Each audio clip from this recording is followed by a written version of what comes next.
Salut à tous, bienvenue à vous. Bonjour. Bonjour. Donc vous vous appelez Maître Jordan Zagdoud, mais oui, maître parce que vous êtes avocat, n'est-ce pas? Voilà. On est ravis de vous avoir avec nous. C'est moi-même. On précise juste que vous avez fait vos études en Israël. C'est ça, c'est exact. Voilà, vous êtes arrivé avec votre famille lorsque vous étiez plus jeune et aujourd'hui, vous exercez votre métier depuis de nombreuses années. Alors aujourd'hui, on voudrait parler avec vous du droit du travail et plus précisément pour ceux qui viennent d'arriver en Israël, quelles sont les lois importantes à connaître? Alors, donc tout d'abord, quand on arrive ici en Israël, on ne connaît pas trop, donc les lois. On trouve un travail ou dans une boîte israélienne ou dans une boîte française, et il y a beaucoup de choses qui nous échappent. Donc, il faut savoir quelles sont les bases que chaque employé doit recevoir et quelles sont La durée légale du travail, par exemple. La durée légale du travail, qu'est-ce qu'il doit recevoir, quel est le salaire minimum. Il y a beaucoup de choses qu'on ne sait pas. Il y a beaucoup de choses qu'on ne sait pas. Combien d'heures on doit travailler légalement? Légalement, ça dépend dans quelle catégorie vous vous situez. Vous pouvez être embauché au mois. Et dans ce cas-là, on parle de 186 heures dans le mois en moyenne. Et vous pouvez être aussi embauché à l'heure, ce qui s'appelle sha'ati ou yomi, à la journée. Donc voilà, le salaire... Donc si c'est yomi ou sha'ati, ça change? Alors ça peut changer sur les droits sociaux que vous devez récupérer pour la retraite, Mais au niveau du nombre d'heures exigées?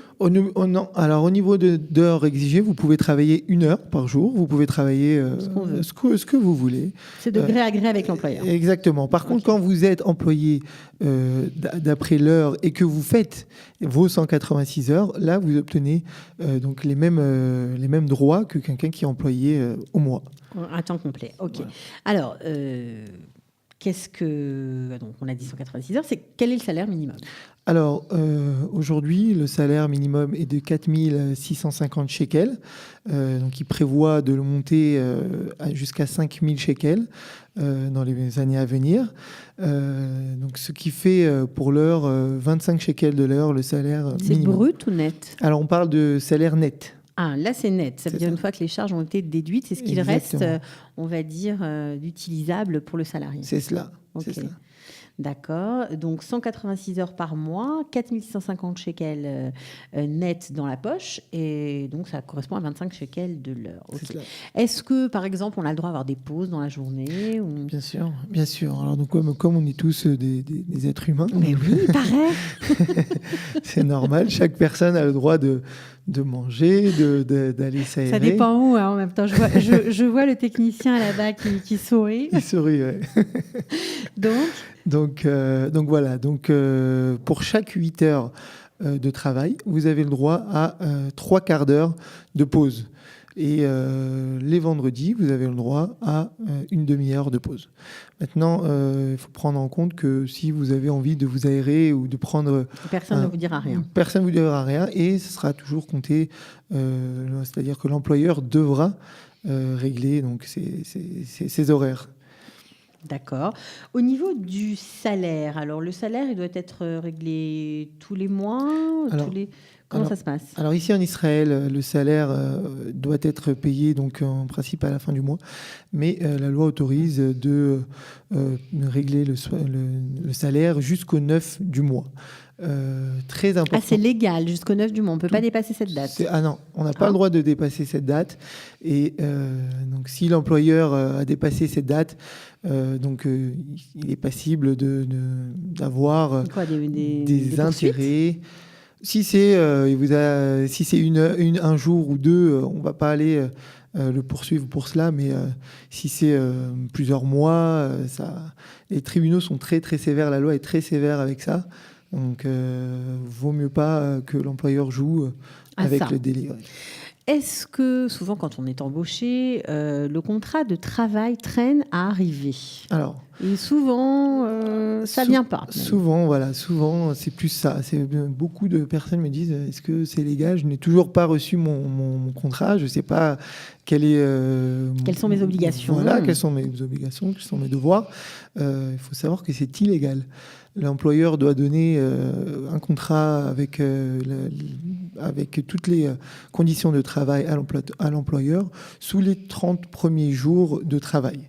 Donc s'il ne fait pas, s'il ne donne pas le contrat que l'employé continue à travailler, il faut savoir... Il peut être passible d'une amende? Alors il peut être passible d'une amende de 15 000 shekels. Oh bah dis donc. Ouais, ils sont aussi versés sévères. À qui? C'est lui qui verse ça à l'État?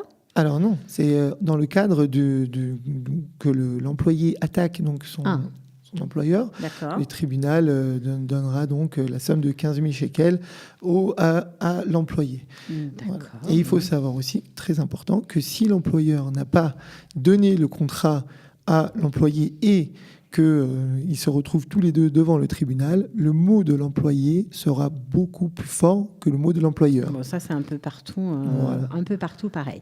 Alors, qu'est-ce qui se passe avec les congés payés, maître Jordan Zagdoun? Alors, les congés payés. Les congés payés, à la base, c'est à l'époque, les employeurs prenaient donc toute la société et aller en vacances tous ensemble, toute la société, dans des centres, dans des... C'était comme ça. C'était comme ça. C'était comme ça en Israël. Il y a combien d'années? Ça fait très très longtemps. Très très longtemps, d'accord. Oui. Ok. Aujourd'hui, c'est plus du tout le cas. Plus du tout le cas. Non, plus personne ne fait ça. Mais en contrepartie, il doit reverser donc la valeur de ce jour-là donc de congé payé à l'employé. Aujourd'hui, la loi, elle dit que la journée de congé payé s'élève à 374 shekels la journée. Et donc un employé a le droit par an à avoir ça dépend de combien de jours il travaille, entre 5 et 7 jours par an. Donc, qui seront payés. Les congés payés légaux, on va dire, c'est 7 jours par an? C'est ça. C'est pas 12? Non, c'est pas 12. C'est entre 5 et 7. Et avec l'ancienneté de l'employé, donc ça monte. Mais c'est loin de se rapprocher de ce qui se passe en France. C'est sûr. Ouais. Ça fait un choc. Là. Ah oui, ça fait un choc. Ouais, ça j'aime pas du tout ça. Non, bon, on le sait, mais c'est intéressant pour ceux qui viennent d'arriver, de nous rejoindre peut-être, de savoir bien qu'ils n'ont que 7 jours de congés payés par an, même parfois 5. Qu'est-ce qu'il se passe au niveau de la retraite alors ? Alors, la retraite... Vous avez vu comment on passe les étapes. Voilà, donc retraite, tout ce que vous dites, c'est les choses donc, essentielles que chaque employé doit recevoir à la fin du mois. C'est censé être sur son clouche masquerade, sur sa fiche de paye, tous les détails de ce que l'employeur a déduit, a cotisé. Donc, une chose très importante que l'employé doit recevoir aussi comme droit social, c'est sa retraite. Qui ne se retrouve pas après l'âge de la retraite sans rien, s'il n'a pas économisé ou mis de côté. Donc ça, c'est un droit que chaque employé a le droit d'avoir. Donc si vous venez de vous faire embaucher dans une société et que vous n'aviez pas de caisse de retraite avant, donc l'employeur a le droit de vous faire patienter pendant 6 mois avant de cotiser pour vous. Maintenant, si vous êtes embauché dans une société et que vous avez déjà une caisse de retraite avant, l'employeur est dans l'obligation de cotiser donc, pour vous dès le premier jour où vous arrivez dans la société. Il faut faire attention parce que pas mal d'employeurs ne font pas ça. C'est sûr, c'est important de le signaler. Et c'est très très important. Oui, parce que la retraite légale est très mince, on va dire. Donc, surtout que ici en Israël, c'est très très dur d'arriver à l'âge de la retraite. Et donc, en principe, c'est le Bitoire Lomi qui paye votre retraite. Et c'est une très légère. Toute petite retraite. Ouais, donc, il faut faire attention. Dès votre arrivée, dès votre premier job, même si les fins de mois sont difficiles, en tout cas, c'est un gage de sécurité pour l'avenir. Donc, on vous engage à le faire. Voilà, un dernier mot peut-être, un sujet dont on n'a pas parlé, je ne sais pas.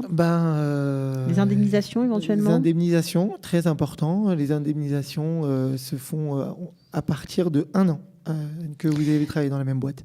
Si vous n'avez pas fini... Ça, c'est en cas de départ, c'est ça? Alors, en cas où... cas de licenciement. Licenciement, exactement. D'accord. Après, si vous avez décidé de partir de votre gré, mais c'est à cause de l'employeur qu'il a ce qu'on appelle en hébreu Ara'a Muchashit Betnae Aoved, c'est-à-dire que les conditions de l'employé ont été dégradées considérablement, vous aurez les mêmes droits que si on vous avait licencié. Donc, quels sont-ils, juste pour y revenir? Alors, les indemnisations, c'est à partir de la première année, c'est 1 mois de salaire.